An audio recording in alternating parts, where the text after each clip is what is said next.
Now, there's a wedding with a difference today. You might have heard about this yesterday morning with Neil. John Wood and Gemma Harris and Ms. Grinstead are tying the knot Monty Python style at the Ravenswood Hotel in Sharpthorne this afternoon. With props galore and their own performance of the Monty Python wedding sketch planned, their guests are in for a pretty unique experience. They have spent 2 years planning the whole thing. Well, BBC Sussex's Claire Cowan has been along to check out their final preparations. The whole day is going to be mad, but we are going to keep the dress theme to be traditional, yes. So you'll be in a morning suit, John? That's right, because we're recreating a sketch, so we're wearing exactly the same clothes as in the sketch. Fantastic atmosphere. I'm sure it will for your 80 guests who will be here on the day itself. And the registrar, you tell me, is going to throw in some Monty Python comments. A few surprises, yeah. The BBC would like to apologise for the next announcement.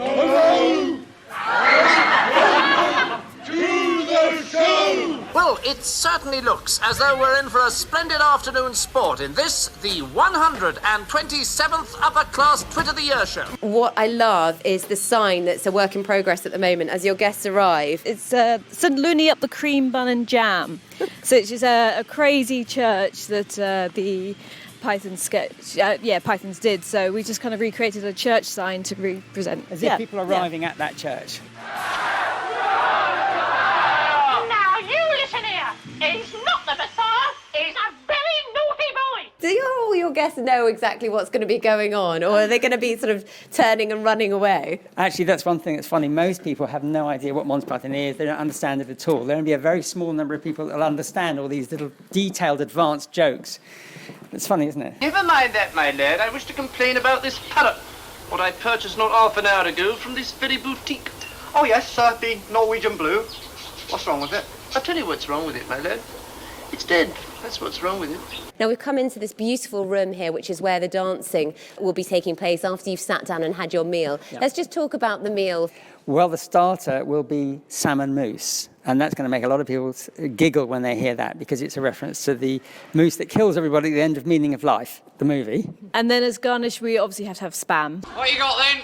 Well, there's egg and bacon, egg and spam, egg, bacon and spam, egg, bacon, sausage and spam, spam, bacon, sausage and spam, spam, egg, spam, bacon and spam, spam, egg and spam, spam, bacon, spam and spam. Oh, lobster thermidor, crevettes with Mornay sauce, garnished with truffle pate brandy and a pie on top and spam. OK, so as you come into this area where you're going to have your 70s funky soul band playing and hopefully everyone up and dancing, overhanging them, which might cause some people some alarm, is this enormous, well, I can tell you precisely how big it is, 16 tons weight hanging suspended from the wooden ceiling here. Although in reality only weighs 4 pounds, I believe. Which will be a relief to everyone, I'm sure. It's made of polystyrene, Gemma. That's right. Yeah, we had a prop maker especially make it for us because it's another symbol of Python to have the 16-ton weight fall onto people. So we just thought it'd be funny. And you proposed in front of some of the cast as well, didn't you? There was a fundraiser at the Roundhouse with Michael Palin and Terry Gilliam. So I got down on one knee, and that was a first for them as well. Your favourite Monty Python moment? The silly interview, the very silly job interview. I'm sorry to have kept you waiting, but I'm afraid my walk has become rather sillier recently, and so it takes me rather long. Best of luck for the day. Thank you so much, and we're wishing you all the very best for the future. Thank you very much. Thank you very much. Monty Python, the Flying Circus. Great stuff. Well, the Pythons, as we know them, first assembled for the revolutionary BBC comedy series 50 years ago today. And that show went on to run for 4 seasons. There was the movie as well. So what better than a Python-themed wedding? The groom, John, is on the line to me now. Good morning to you. Good morning. Good morning. Great to have you on. So how are you feeling, first of all? Oh, very excited about the big day. It finally arrived. 2 years in the planning. We've turned the Ravenswood here in Sharpthorne into a sort of Monty Python exhibition. Yes, it's incredible. Yes, I mean, Gemma, who's a graphic designer, has gone to enormous trouble. She's created all sorts of amazing things. It's like a Monty Python universe. Posters and a 9-foot dead parrot on the top table and a 16-ton weight, everything. It's incredible. And we're going to be doing a sketch as well. We're going to be performing a sketch. Okay, hardcore fans. I mean, you've spent a lot of money on this as well. Yes, we worked out that if we were going to just have an ordinary wedding, it would have been £15,000 cheaper. Okay, so is this money well spent then, John? Oh, I think so. We love it. We're both so passionate about it. A day doesn't go by without we mentioning it and discussing or analysing a sketch or something reminds us of a sketch. It's just part of our lives. What was it about Monty Python? Because I know when Neil was talking about this on the show yesterday, one of the team, Stephen, for example, said, I just didn't get it. It was almost too puerile. What was it, though, for you that made it such an unmissable programme? Yeah, well, it is a bit like Marmite, and people either get it or they don't, I think. For me, I just love the fact that it sort of takes the serious side of life, and a lot of the sketches look normal and serious side of life, but there's some ridiculous aspects of it that makes you question or think about life in a slightly different way, takes the seriousness out of life and just makes you laugh. And then once you've seen it, you can't kind of not see it anymore. So, yeah, and if it was to be created today for the very first time, would it still work with audiences now? That's a very good question, actually. I don't know. But one thing about it is that it's very timeless. I mean, because it makes comments about people, about situations, about formality. So I think it doesn't really make any difference when it appeared. It just happened to be 50 years ago today. Isn't that an amazing anniversary? Yeah, totally. Did you have a favourite Python? No, I like all the Pythons equally, but I have a favourite sketch, which, as I said, as you heard that report there, is the silly job interview. Yeah. That's a tough decision, though, which is the favourite sketch. But so that happens to be mine. So. Okay, so you're going to do a little sketch then later on for your guests? Yeah, we are. We were rehearsing it very late last night. Final rehearsal.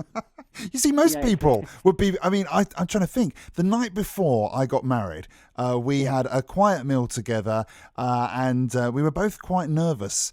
And the thought of then trying to rehearse for a sketch on the big day would throw most people. You're kind of loving this. Oh, absolutely. I mean, the setup, enormous. We can do like a 2-day setup. Like I said, it's like a museum here at the moment. And the sketch, so much has gone into it. Not only have been many, 5-6 rehearsals, getting my friends together. That's quite a job.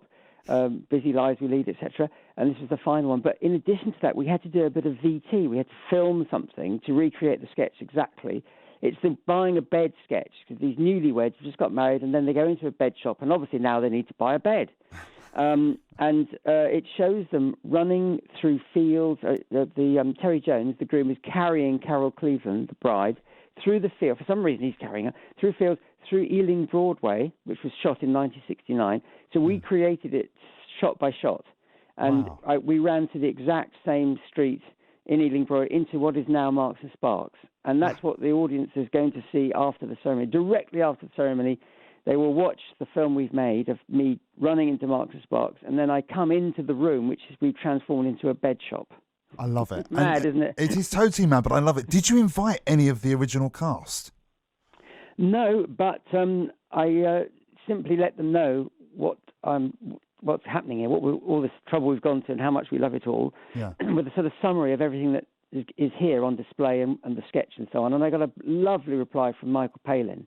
Great. Who said, I hope your marriage lasts as long as Monty Python and is just as silly. Oh, which is amazing. That's a lovely sentiment, isn't it? It really is. And I also got a lovely letter back from Carol Cleveland, who said, wow, wow, wow, in bold, uppercase, with 3 exclamation marks after it. Yeah, and she was on with us yesterday and loved the idea. Was she? She was on yesterday morning about this time, actually, so you'll have to listen back. Tell me somebody is going to film your sketch and so on later.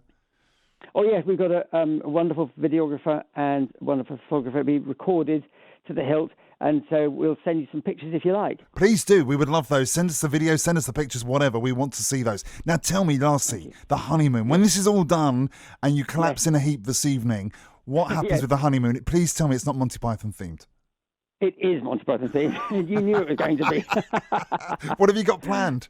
Well, next summer, when it's warmer, we're going to Doune Castle in Scotland, where Monty Python and the Holy Grail was filmed. Uh-huh. So we're going to go into that very room where he says, One day, lad, all this will be yours. And what, the curtains? Not the curtains. That we're going to be in that exact room, and we're going to see where the killer rabbit, that cave where the killer rabbit lived, all that. Can't wait. Yes, it's brilliant. I can't wait to see the pictures and the film from later on as well. And what time is the ceremony? 2:00. 2:00. Right, you better stop nattering to me. Go and have some breakfast and go and do some last-minute rehearsing. And please give all my very best as well to your lovely bride, Gemma. I will. Thank you very much. Thank you, John. Happy wedding day to you. How marvellous. John Wood and Gemma Harris getting married today in East Grinstead, complete with the full Monty Python.